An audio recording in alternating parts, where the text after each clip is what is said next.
Hello, and welcome to Writers on Writing. I have the good fortune to be talking with a fabulous writer, fabulous director, and a good friend, Tom McCarthy. Gosh. I trust you all have seen a couple of his films, and I hope you've seen his most recent one, Stillwater, which is just fantastic, and we're going to be talking about in a little bit. But we're going to start off by talking about, just how Tom approaches screenwriting. I think one of the things that I've always found really fun about your approach is, you trained as an actor, a serious actor. You went to Yale Drama and, performed on stage and in film and TV. And I feel like that definitely has some impact on how you approach screenwriting. Would you agree with that? Probably. I mean, it's tough for me to suss that out specifically because it was just my experience. I came to it through acting. Actually, before that, through sort of comedy, improv comedy, and sketch writing. But primarily, then you're right, through acting. Trained at Yale, went on to do a lot of theater and that kind of thing. So, I think I always approached it through character and through my understanding. And of course, that afforded me access to reading and working on a lot of plays, and then ultimately TV and film, and working with all kinds of directors, theater and film. So it definitely was my point of entry. How much it impacts me in the day-to-day, that might be tough for me to delineate. Do you think that working on those plays, reading those plays, working with various directors, how, was that part of, did it feel like while you were learning, I mean, I guess you started with improv, so you were writing to begin with, right? Yeah. What did you take from all that, all the time reading the plays, working with different directors? Well, you're working on some of the great plays, American and otherwise. And so you're reading a lot of the great writing, right? And just absorbing it and digging in and realizing like great writing has levels, right? There's always more happening than there was more happening below the surface. So I think just before I knew I would even embark on a more serious writing career, I was just absorbing that. And as an actor, when you're working on material that has depth, that has dimension, that has emotion and arc and potential to dig into, you can just feel it. You feel like you're in a pool. And that's not always the case, when sometimes you're working on farce and it's a brilliantly written farce. But there's nothing really beneath the farce, right? It's just that. Now, when you're working on the great writers, you have so much more to dig into. So I think probably early on, that was a massive kind of inspiration, for me, just kind of having the opportunity as an actor to swim in those pools. And was The Station Agent, was that your first screenplay or your first sort of film screenplay? First screenplay. I had, at that point, I was out of Yale. I was acting a little bit in theater regionally, doing plays. I started to do some TV dramas. And then I got my first film role or two. And it was right around then I just started really falling in love with cinema. I had a lot of extra time on my hand as an actor. So I was watching a lot and absorbing a lot. And really started thinking, well, I had been writing at that point anyway. I'd written a couple one-act plays and things, and I thought I'm going to try a screenplay. So it was really out of curiosity, just to try to understand the medium a little bit more, and possibly have something to do in my spare time as a semi part-time working actor. You just don't work all the time. And how did you come up with that story? I mean, what was how did you those three characters? And I mean, what was the basis for? I mean, where does that come from, right? Yeah, I don't know. I think you're always writing about something that you're feeling somewhere. At least I am. I think I write personally. I have to connect with the material emotionally on some level. So, often later as a writer, as a director, you look back on projects and you're like, oh yeah, that tracks of where I was at. And I think it was a moment in my life where I was feeling quite isolated. I was sort of dropped. I finished drama school. I was living in New York, and I didn't really have a community, and I was alone and getting, feeling that. I started writing about it. And then I think, as always, I'm inspired by little pieces of real life. And I had seen this train depot, and out in the middle of nowhere and thought, what the hell is this thing? There's no train anymore. And then realized the guy who owned it was a rail fan. And I started digging on rail fans, and that led me down this track that ultimately sort of informed the character of Finn, played by Peter Dinklage. And then Peter was another one. I had written a one-act play with another writer at Yale. We performed it way downtown, way downtown, way off Broadway. And Pete was in it. And I thought he was fantastic. And he wasn't doing much at the time. He had done very little. And I thought he was just what we all know now, which is a leading man. And I thought, man, I got to work with this guy. So when I had the idea for the station agent, it just kind of clicked. And I think I started writing for him pretty early on. Yeah, it's interesting that you were in some ways one of the first to see that, and now you see, obviously, I mean, I just saw him in Cyrano, and he's terrific, and he is a leading man, right? I mean, you just want to watch him, and he really is, and it's great. I had a leading, Pete happens to be a very handsome guy also, but I had a teacher at Yale who once said that being a leading man has nothing to do with appearance. It's everything to do with state of being, like just something you possess, and you can feel it in certain actors. So sometimes the most handsome, dashing actor in the world is not a leading man. He's just a handsome, dashing actor. It's a very quality that Pete certainly possesses. Right. 100%. So it sounds like even on the station agent, there was a fair amount of research before you went to start writing. Way too much. I spent so much time researching that. That's when I was like, oh, you can over-research something. Literally none of it made it into the movie. But I was going to the public library on 42nd Street for months and coming home with volumes on the history of the railroad and all this. And it was so fascinating to me. I realized, oh, no one's paying me to do this and no one's telling me to do it.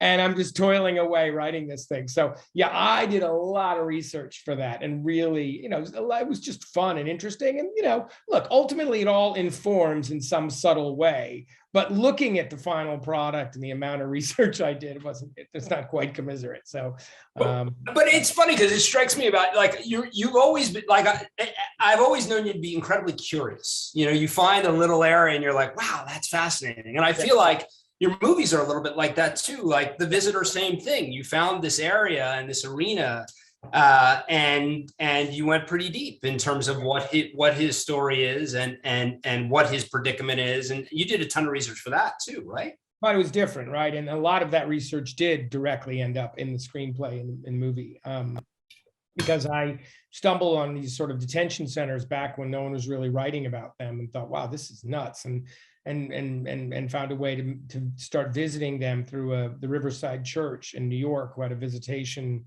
Their non-denominational kind of visitational program set up. So these people, these detainees were not so alone. They just had a human face, an American face, which was to sort of see and talk to and connect with. And when I walked into that place, I was blown away, really just gobsmacked. I just couldn't believe it existed. And I thought, I don't think anyone else knows these things exist. So it was very journalistic in that way. It felt like a story that had to be told. And it was very inspiring in that way.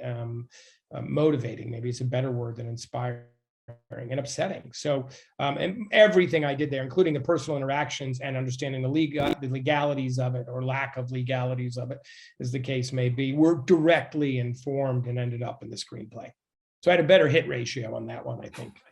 Right. And so I guess, one question I would have, look, I know how we did it on Spotlight, but I'm sort of interested with Station Agent and The Visitor, where you didn't have, we had real people and we had a real story we were researching, which sort of laid the structure for us. But Station Agent and The Visitor, how did you've got this research you're doing, and then you have, with Station Agent, it sounds like you had a character in mind, and probably with The Visitor too, you had a character in mind. Although where the professor character came from, I'd be interested to know. But so thinking about the research, character, and then the plot, like how do you think about, like, okay, I've started doing this research. Now do I spend time thinking about plot, thinking about character? What do I'd add another lane to that, which really very quickly comes into play for me, which is themes, right? And what's it about? So maybe those 4 lanes, I'm constantly, you've heard me say that too often. constantly changing lanes and between that. And sometimes I'll just geek out on character and, well, who's these people in it, what world and what people. Sometimes it is plot, literally building blocks. But a lot of times I'm constantly spending some hours a day just going revisiting theme and thinking, what's the line that all these are going to hang on? That's very important to me. I'm laughing because if I had a nickel for every time you asked me what's it about in the first 6 months as we were trying to put together the script for Spotlight, and literally I had a different answer every time, and sometimes it was the same. It's about journalism. Amazing. You could talk. I would be like, wow, that's a great one too. I think that's why I kept asking you, because you could always just come up with something new, and it was fun. It was like my way of warming up my brain, because you would talk for a while. What's it about, Josh? And I could just do like eat my bagel or something, and it was always interesting. I'd come home, I'd say to Laura, she's like, what did you talk about for 2 hours? I was like, well, what's it about? You know. It is. It's sort of like, for me, it is always touching on that. And even when I'm always trying to consider other screenplays, like, so I don't have to write them all the time because it's hard, and maybe the other things. And I'm always digging on that. That's where I get held up a lot. And I don't know, maybe I asked that question too much, but for me, it's just something to connect with. Again, it's something that I feel that is sort of my North Star when I get lost in the story or the character or the plot or any of that, or even the research. It sort of guides me. So that's always pretty crucial for me. And frankly, it's funny because I think a really great film is what it is, right? More than anything else, it has a consistency of tone and theme throughout. Like almost you could take every scene, and every scene is sort of pushing on, the main question. And I feel like your films in particular, I think it's one of the things I love about all your work is how clear you are in terms of where you are and what you're doing, right, in the film.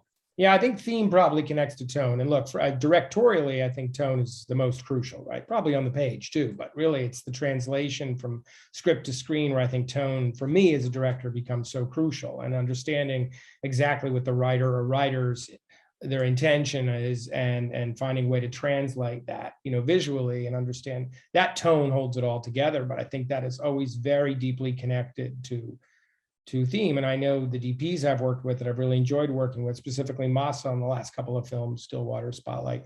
What struck me about Masa, a Japanese cinematographer who's been living in the States for a while now, just how quickly he goes right for, like, wants to understand the movie, understand what's the research, what's the background. Like that really informs his visual approach. And it gives us a place to meet. He comes from the visual side, I come from the story character side, and it always gives us a kind of meeting point. And I really respect any other department, be it set design, wardrobe, all the people I've worked with that are really just great. Even ADs, they just really want to understand what's going on, what's it about, because it informs their choices. And it's an incredibly collaborative art form in that regard. Right. Is there, and that sort of brings me to how you think about, a screenplay when as a writer, as a pure writer, knowing you're going to direct, versus when you full on put the director hat on and you've left and I throw up as an example, like, and I never really understood this until recently when I started thinking a little more seriously about directing. We'd have these scenes that we'd worked on, and you'd look at the scene and we'd be in prep, after a year or two on the script, and you'd say, like, yeah, but I don't know how to shoot this. Yeah. And to me, I was like, oh, he's wearing a different hat now, right? But how do you think about those differently, or is it an evolution? Is it a... Yeah, sometimes I think I'm saying that because I don't think it's clear what the scene's about. So it's my way of saying, I don't know how to shoot it, meaning, I remember Sidney Lumet told me that. He was sort of my mentor on the station agent, and I was sort of panicking about directing my first film, writing, directing, all of it. But specifically directing, about just where to put the camera, like where I'm heading, and not having a clear enough game plan heading into production or pre-production at that point. And he was like, look, if you understand the scene, you know how to shoot it. You know what you need to see.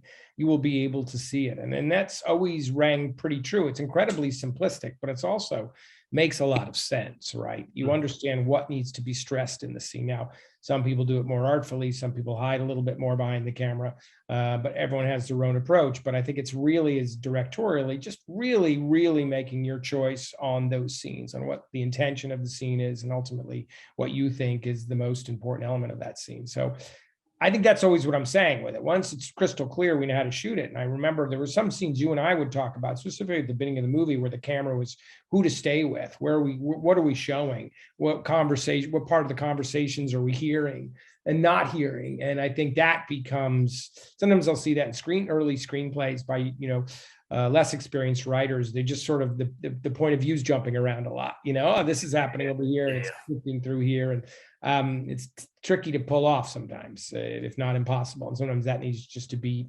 massaged and corralled a bit. Yeah, I mean, to me, I think, and I always felt that, like, I feel like every scene in Spotlight, I feel like we workshopped dozens and dozens of times, and I know that is, your process, and it's, at learning at your feet has become mine, right?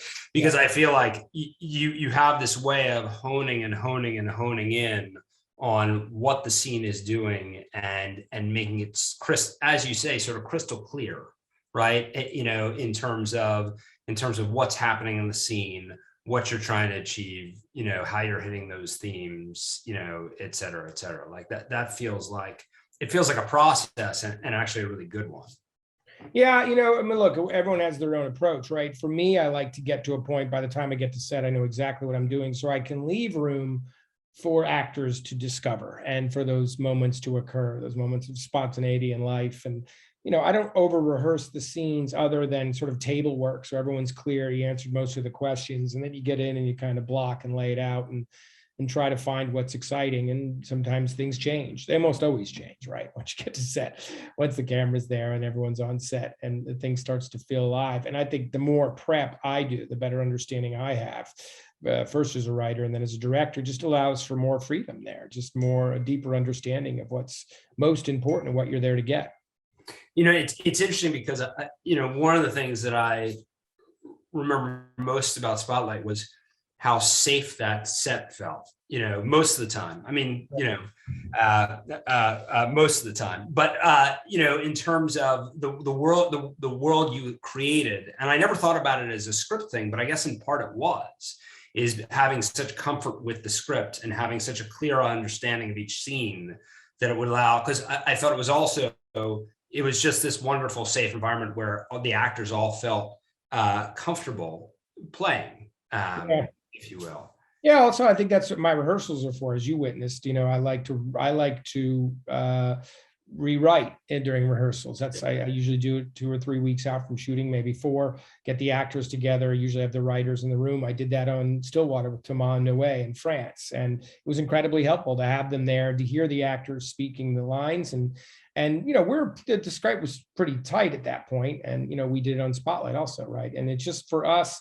It allows us to once it's cast, really kind of taper the language and tailor the language to that actor and character, and also just realize what we need and what we don't, right? So exactly. So by the time we get to set, we're as confident as we can be, and then we can just really more play. I know some actors, especially, I know Richard Jenkins was like this. I called him about The Visitor and said, I want to rehearse. And he was like, oh, I hate it. I hate it. I was like so caught off guard, and he said, I thought you did it with the Coen brothers. He goes, we do, but it's only because Fran likes to do it, and she makes everyone do it. I thought that was amazing, and I was like, that makes sense. Fran, she's a great actress, and she comes from the theater. But for me, it's just more exploration, right? A chance to dig in deeper, to answer more questions, to explore more. It's never about setting it, right? And also just finding a common language for all the actors. It's crucial. So, and the writers and everyone else involved. So all of my DPs sit on rehearsals and other things too, but it always comes back to the page, right? Because that's the foundation of everything, and making sure, as you said, that I guess you're right. I haven't thought about it. Like having the script feel that solid, having it feel that lived in, that tested, that pushed on, that does create an environment of like, guys, we have a real guardrail here. We have a real foundation here that we can all press on, and it might bend, but it's not going to break. And if it breaks, we'll be there to figure it out. But usually it's pretty strong at that point. Right. So I feel like we should talk a little bit about Stillwater, and you mentioned your co-writers, and I know you like to collaborate, or rather, I think you like to collaborate. I mean, I do. I love it.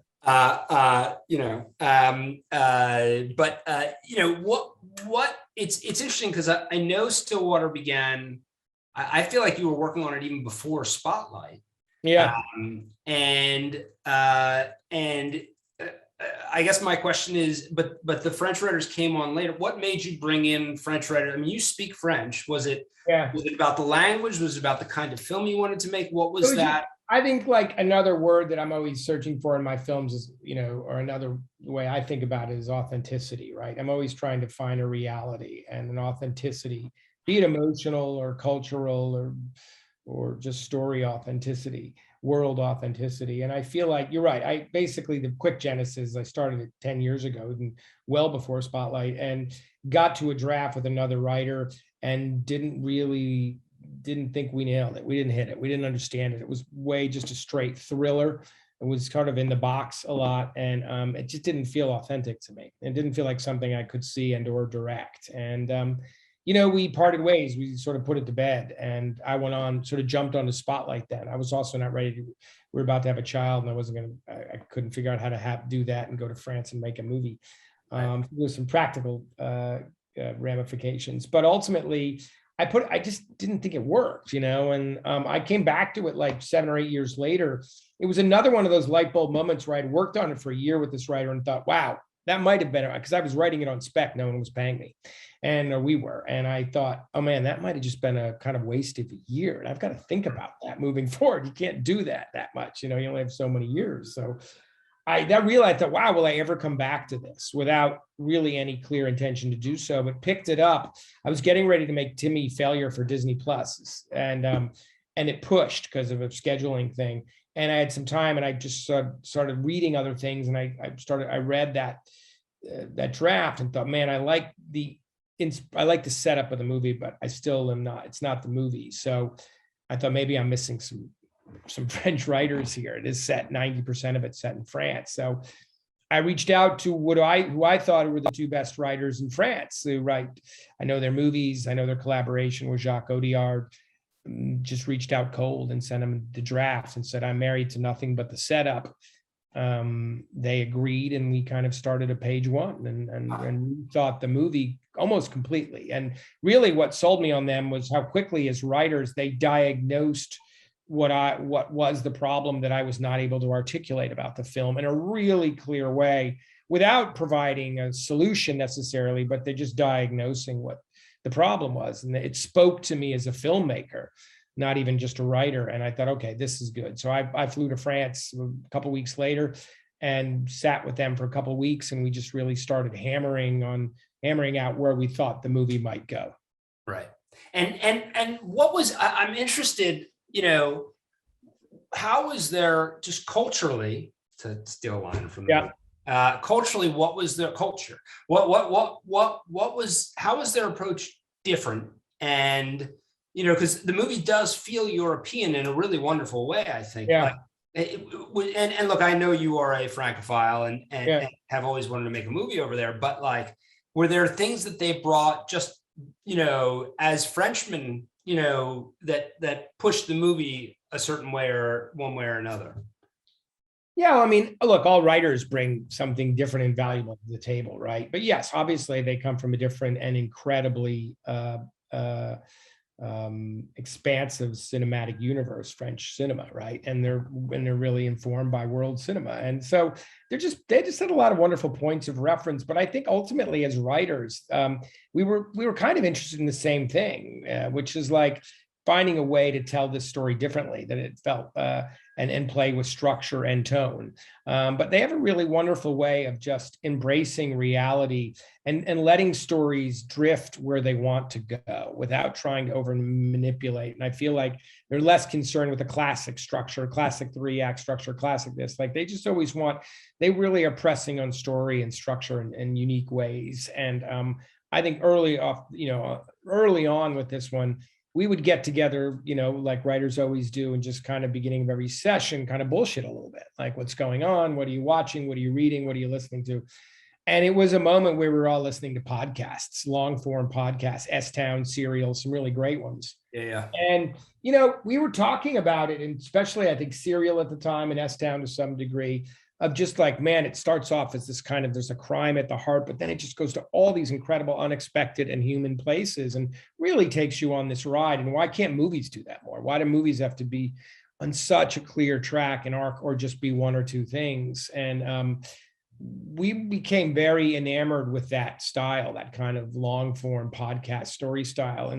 And I think it even pushed us further in the direction we were going, and maybe further in what they brought to the table, which is allow the movie to be what the movie wants to be and allow the story to be what it wants to be. And then we'll go back and find shape later on. And they were really pressing on that.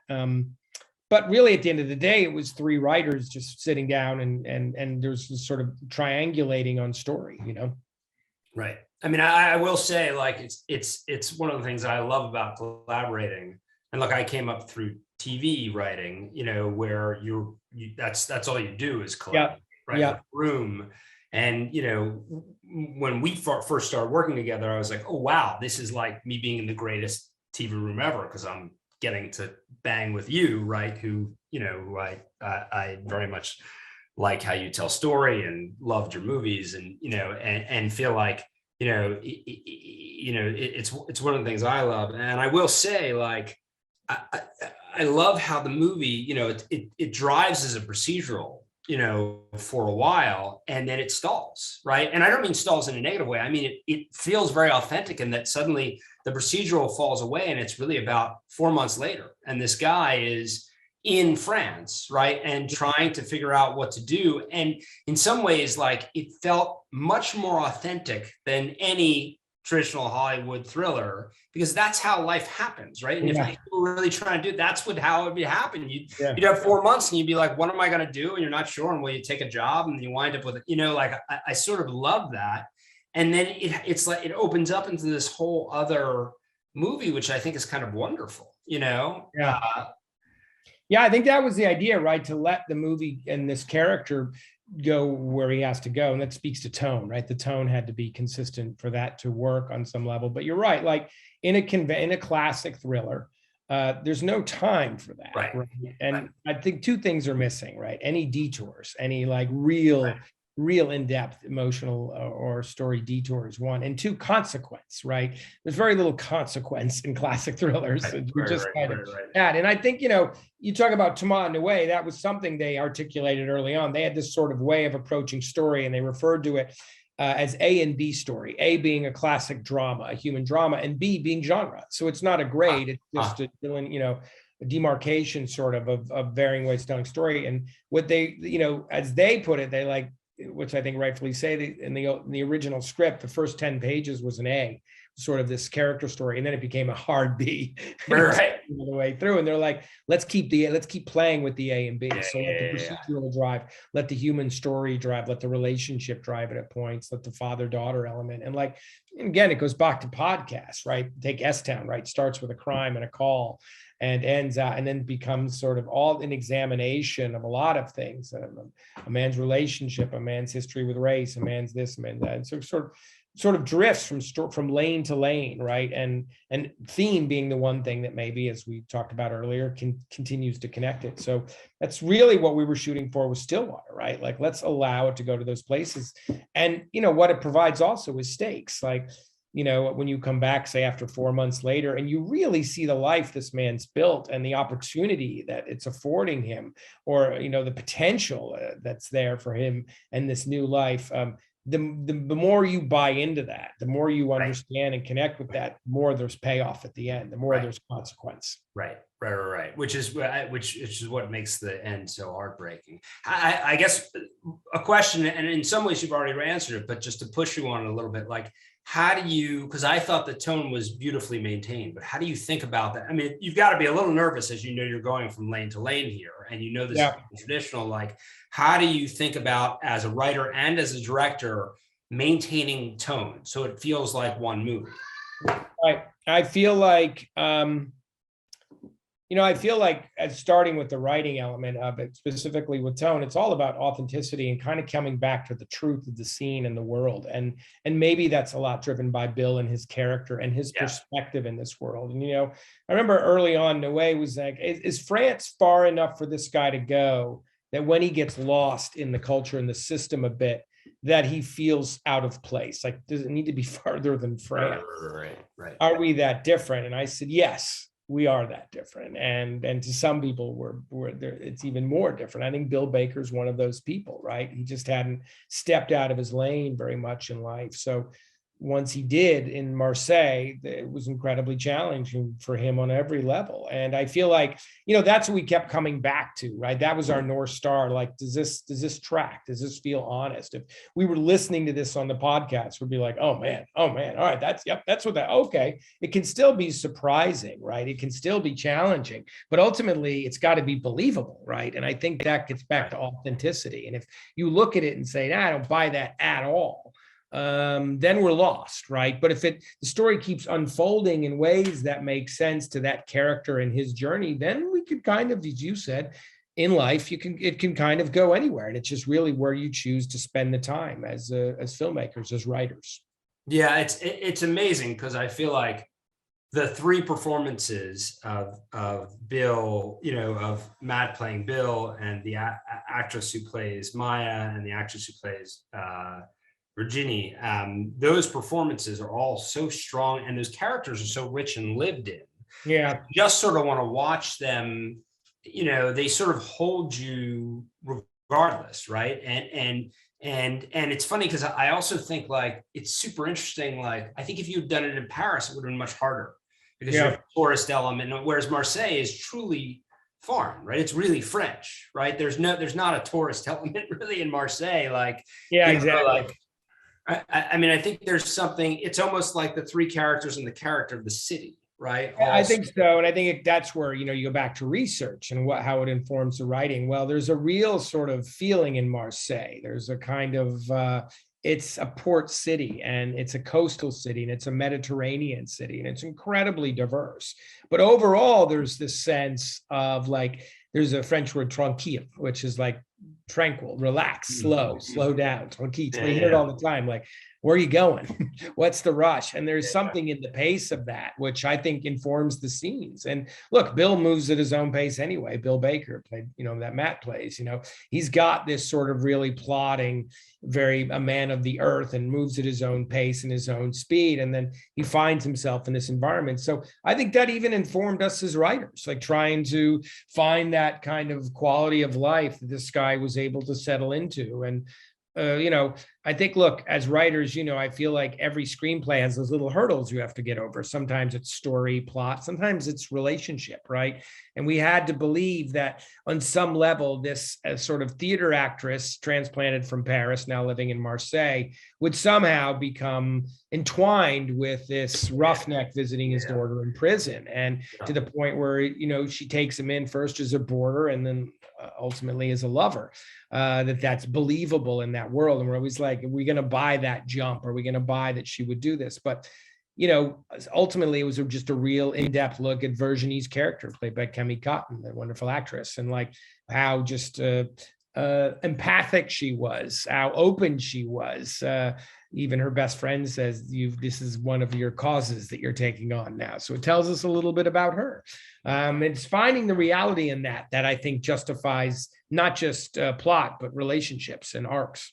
Yeah, I mean, it's actually, and again, I think it speaks to, and this gets to another question, it speaks to your work and also Mr. Damon's work. Like, ordinarily you'd think like, oh, well, she's falling for Matt Damon, but he's not Matt Damon. Like, he's so buried in that character, right? And the character is sort of handsome, but not really handsome the way you think of Mr. Damon, and he's got this, he's got this groundedness. And I know you went and visited some rigs with him, like, to what extent was the character all there on the page versus you finding it then with him, the accent, I mean, because it just feels, it's to me, it ranks up there with, Jenkins and The Visitor, Keaton and Tucci and Ruffalo and Spotlight with Dinklage and Bobby and in Station Agent. It's like one of those performances, Yeah, I couldn't agree more. I think it's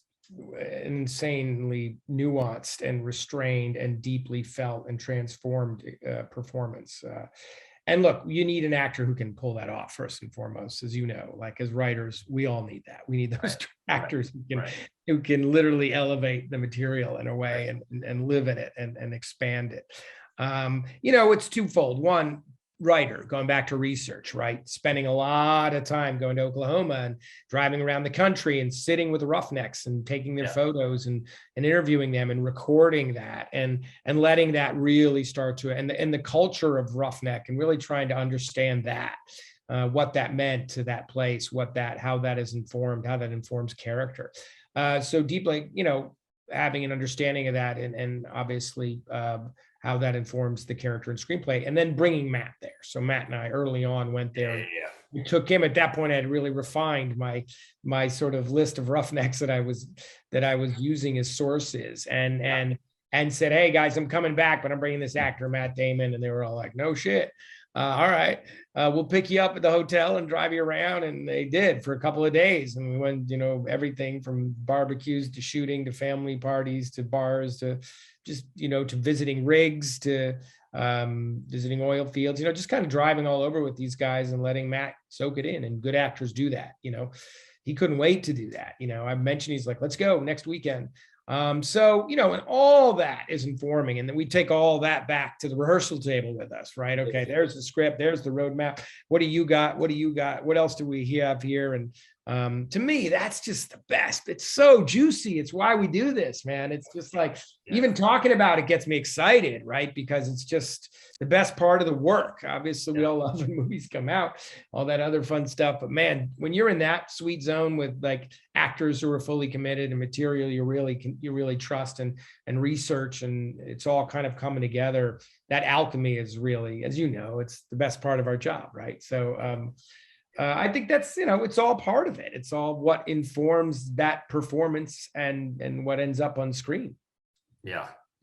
Well, it's pretty terrific work. It's funny because I was just thinking about how, I was thinking back to Spotlight and some other things that I've been working on. When you read a script, it's amazing how you hear things, and I feel like I remember every weekend, we'd be working on the pages that came, and it was all based on the week we spent reading with the actors and what we had heard and things we had picked up, and also somewhat on what we were seeing as we were filming. But like I remember every weekend, my job was like, okay, what scenes are shooting next week? So and read them and be prepared, because those are the ones we're going to attack, and what are we doing? And there was a real joy in that, in terms of like just making it better, making it work, making it, honing in. It's again, rehearsals for me, right? Because as good as we all think we are, sometimes those early rehearsals and hearing your script read by very good actors can be very humbling, right? And very eye-opening and sometimes exciting. And it's like the first couple edits, and the first time you see your film, you're like, "Oh, that's it? Huh. Okay. Okay." It's the first time you start to hear it and you think, wow. And if you can get over that, check your ego and just dig in. It's just really exciting. You can keep kind of refining and refining and refining and refining if you're so inclined. And obviously we're both inclined that way.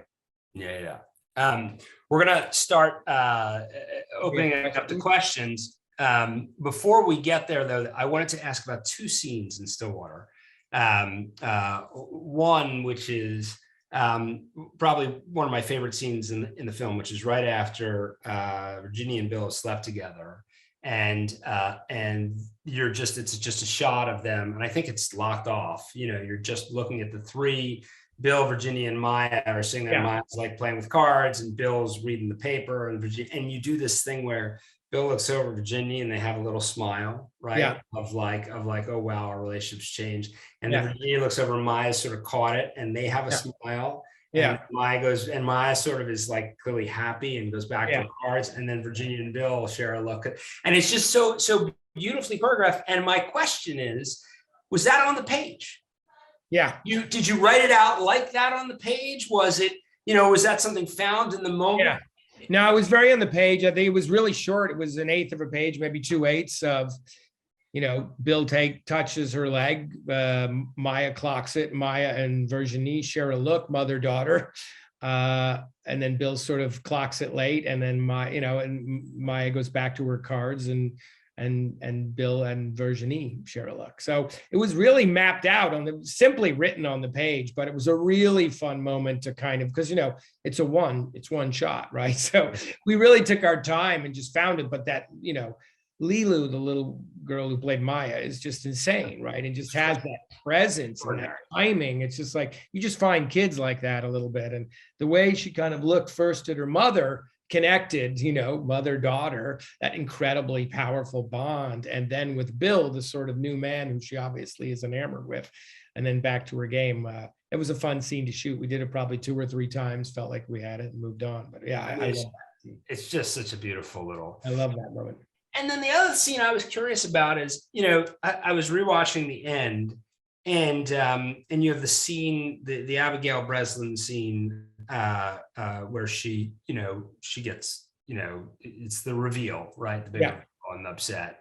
And then you have this really lovely scene of Bill putting on the song again, right? The song that he danced with Virginia to, the song that was, and it's funny because I was like, the film could have ended there, right? With that remembrance. But then you pushed it to the next morning with the coffee and the conversation.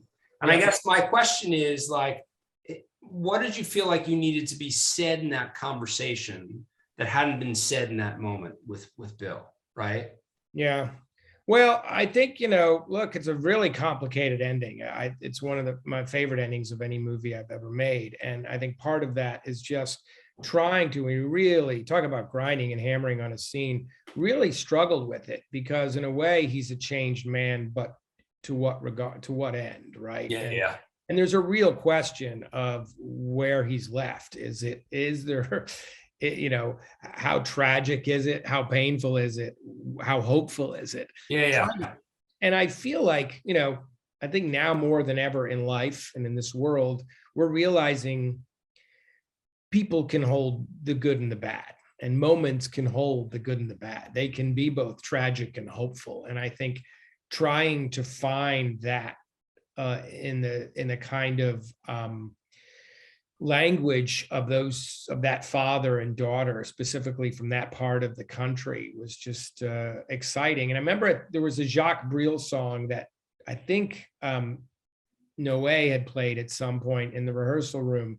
I'm not rehearsal room, in the writing room, we were trying to figure out. And it was basically the language, and I'm paraphrasing it, something to do with like, you burn it down, but at least it can grow back. It might the earth, it was about scorched earth, and it can grow back. And we're like, there's something in the potential of that. Like what Bill's experienced, he's lost it, and by his own admission and his own mistakes, tragically. But he now knows there's that potential. He knows that don't change. There's something good in that.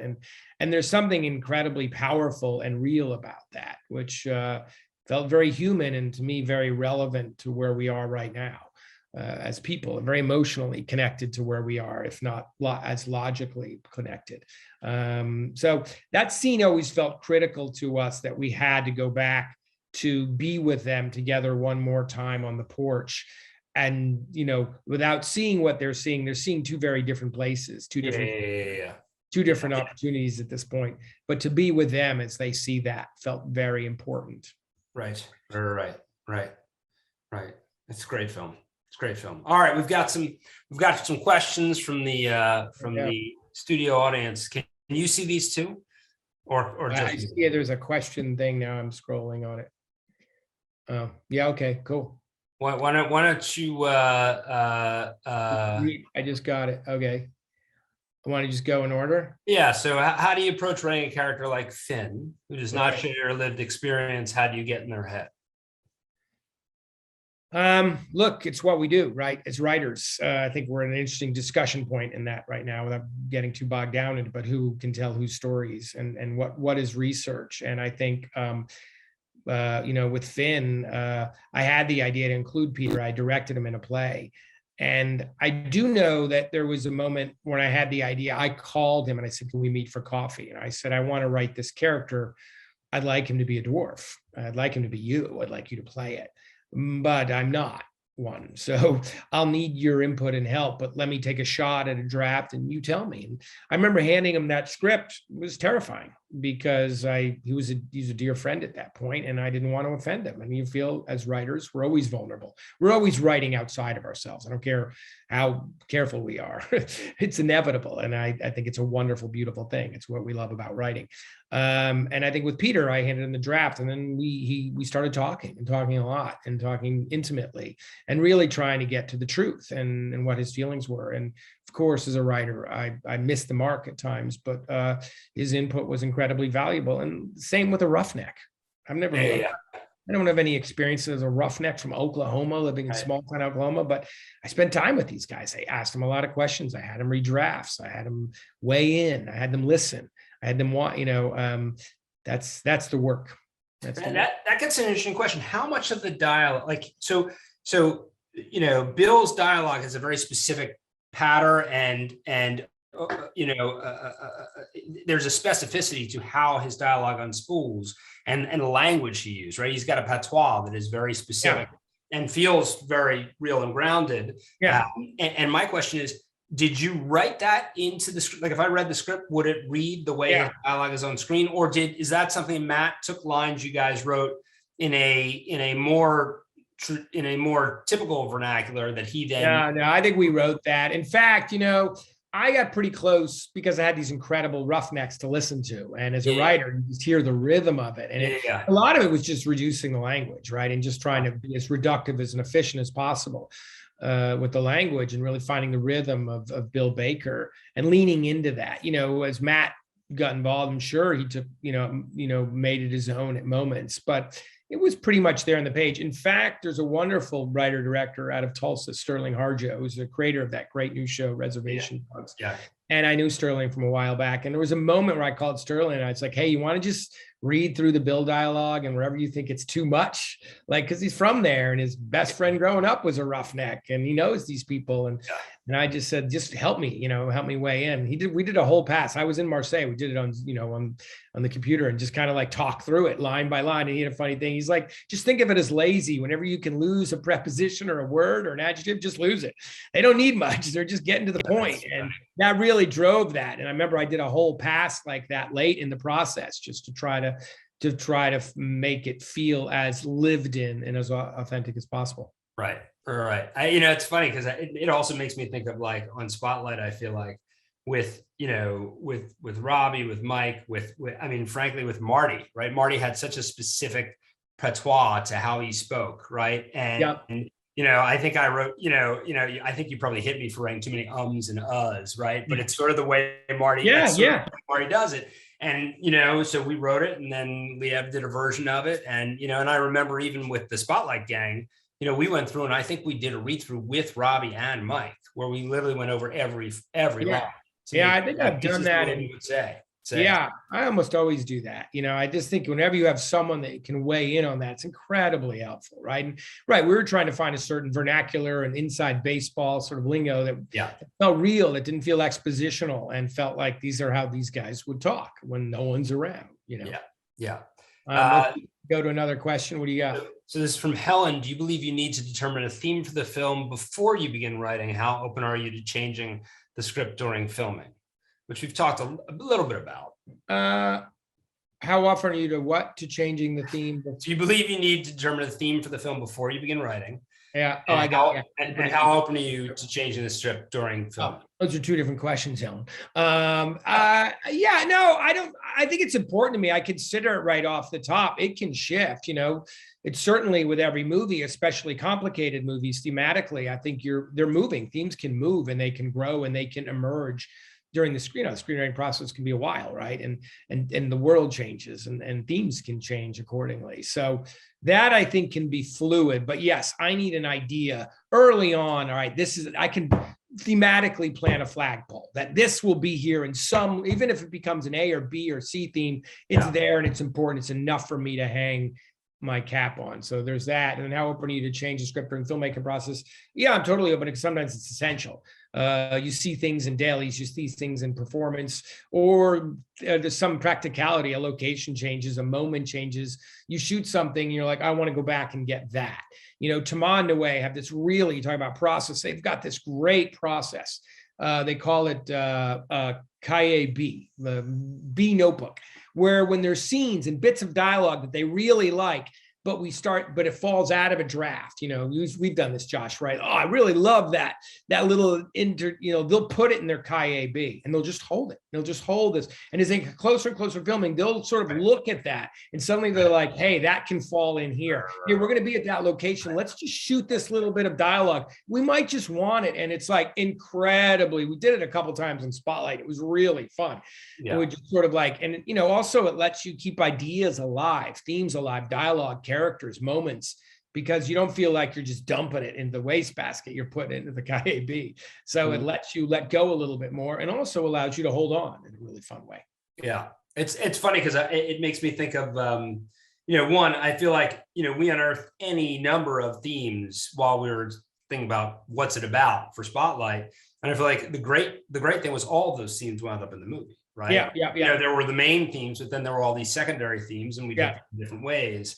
And in terms of the evolution of the script, it's funny because I always think about it like, it's like you have a coloring book, that's not colored in. And as you start to shoot the movie, it starts to get colored in and they're like, oh, this is what the book looks like. And so of course you want to write towards that book as opposed to the black and white one you had before you began. Right. The only thing I'd add to that is that you got to be careful, right? Because there's sometimes, you'll be on set, you're like, oh, it would be great to get this. So what if I said this? There's like moments of inspiration. And quite frankly, like, as screenwriters and as filmmakers, we vetted a lot of this. So I'm a big believer in process. So I love spontaneity, but not just for spontaneity's sake. It's got to it's got to really feel right for us to sort of make a sudden change because you don't want to throw the baby out with the bathwater in that situation. Sometimes the idea of the moment, which seems great because that looks great and this will be here and oh, that's exciting. Then you get in the edit and you're like, I knew there was a reason I really needed that scene or 3 scenes later, so there, you better be sure. Again, it pushes on being ready and I think pressing on scripts. So I've got, from Andrea, what's your process for naming characters? I don't think I've ever been asked that. It's a good question. I don't know. I feel like, normally it's quick. Normally I don't give it a ton of thought. And I say that I give it a lot of thought, but I just sort of let it, I don't know what that process is, but when I have the idea for the character, I'll just sort of live with it for a day and think, oh, this feels right. And normally that sticks. Sometimes things change. Bill Baker changed, for instance, Matt's character, because one of the roughnecks I met was Kenny Biker. He kept saying, I'm Kenny Biker, sir. Nice to meet you, Kenny Biker. And I'm like, man, it does not get any more fucking American than Kenny Biker. And I just liked the way it sounded. And Bill had like a Polish last name at that point, and it didn't really fit. It wasn't researched. And I thought, I'm going to go with Bill Baker. I like the way that sounds, and that changed. So, but I'm pretty quick with that, with names.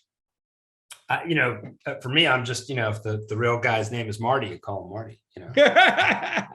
You're a real life person. From Alexandra, you mentioned over researching the station agent. How do you know when you've overdone it? Can you talk about the process of negotiating what facts to change or fictionalize for the sake of story? I guess there are 2 questions in there. Yeah. So how do you know when you've overdone the research and then thinking about fictionalizing?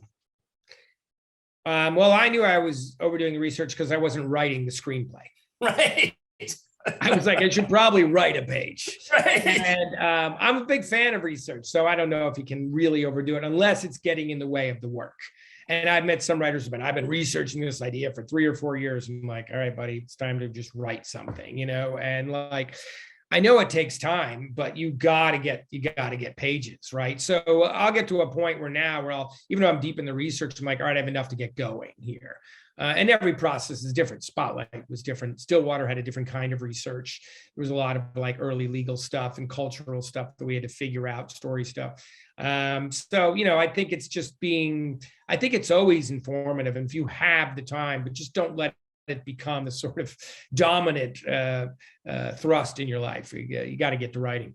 Yeah, my wife calls it analysis paralysis. And I like to say, So true. say, honey, it's research, or as I like to call it, or no, it's procrastination, or as I like to call research. But it's a great If you're going to procrastinate, that's a great one. Good way to do it. Yeah. And then can you talk about the process of negotiating what facts to change or fictionalize for the sake of the story? Look, that really depends on the story you're telling, right? With Stillwater, there was nothing that we felt like we were really married to, other than it not being, again, authentic, culturally, character, story authentic. So we were tied to anything at all. If it's a fact-based story, look, Spotlight was a story about facts, right? So we always felt like, man, we were really chained to that, right? And we were really careful because, just like in journalism, you got to get the story right. Otherwise, they're going to fry you. They're going to find your weak points and they're going to fry you. So, Josh and I think we're always on that, being like, we got to be as accurate as we can, knowing it's a 2-hour movie. So I really think that's a case by case. I don't know, Josh, can you? Yeah, I mean, I've thought about it a lot. In fact, I wrote for First Man, I did an annotated screenplay because I was so obsessed with, because we were presenting such a different version of Neil than the one that the world knew. And it was a well-researched version. I wanted to be very clear on, where we got all this information. And, and that we had been working very closely with the family.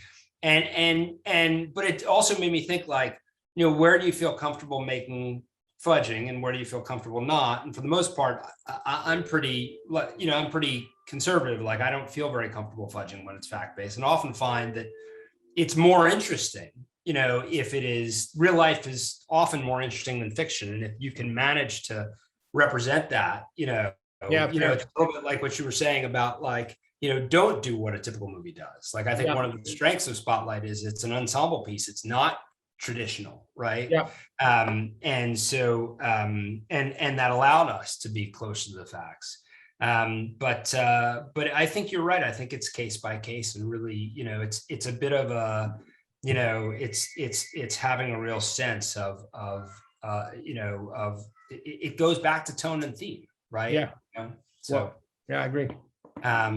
So I think that's about it. I think we're out of time. But this has been delightful for me. All these questions we didn't get to. I feel so bad. Are there questions? I don't see. I think we got to most of them. Oh, we did. Okay. Yeah. Someone tell me I'm looking at the wrong camera. I love that. Everyone's a director. But thanks everybody for showing up, and hopefully, hey, Josh, thanks a lot for doing this. It's nice. I really appreciate it. You're a busy man. I appreciate the time, and thanks folks for watching.